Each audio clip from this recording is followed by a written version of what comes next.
Effectively awash.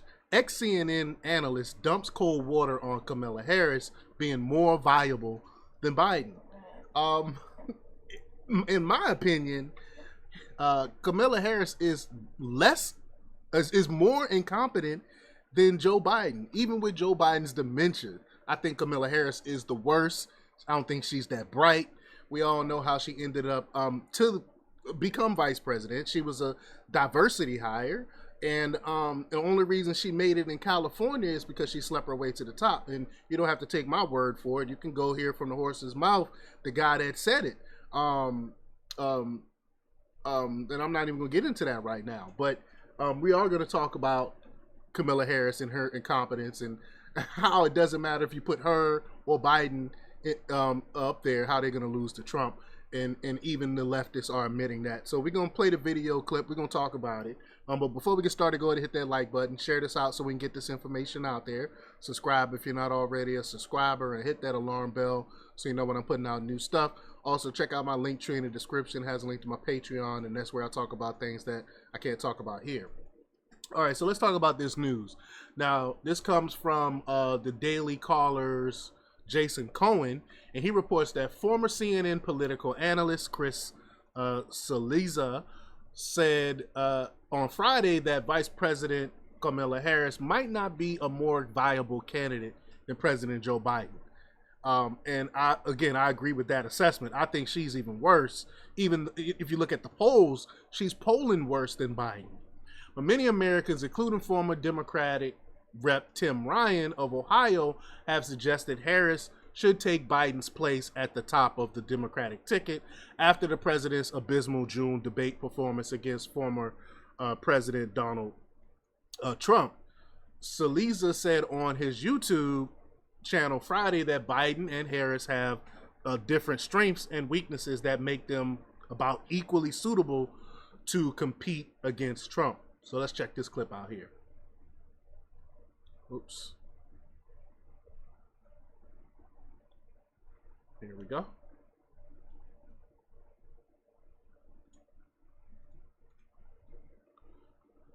Oops, I'm sorry, it is not playing for some reason. What is going on?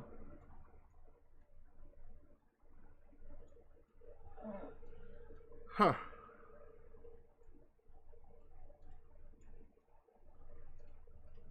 It just played a little while ago. Hold on a second, y'all. Let me refresh this. I apologize. Boomer tech, but only I'm not a boomer, so you figure it out. Here we go. Nick Bondurant, let's cheese to you, my friend. Can Kamala Harris beat Trump, and if so, how? I mean, sure, like it's going to be a close election. As I mentioned at the start when not that many people were on, there's a new NPR Marist poll that has it Biden 50, Trump 48. That's post-debate. That's post 2 weeks of terrible news for Joe Biden with his party revolting against him. So sure, she can win, I think. Where would she help? I think she'd help with African-American voters. I think she'd help with younger voters because the whole age thing kind of goes off the board. And if it is an issue, it's more of an issue for Trump than for the Democratic candidates. Where would she hurt? Unions potentially would be less for Kamala Harris than they are for Joe Biden. Hispanic voters, at least the polling I've seen, are a little less enthusiastic about Kamala Harris than they are about Joe Biden.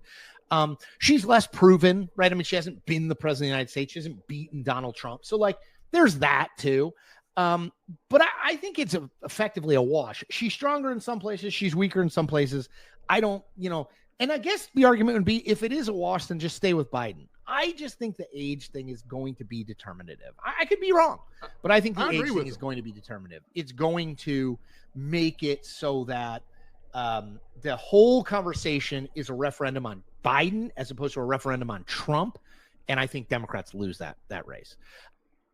And I agree. I mean, all you have to do is go back to the economy.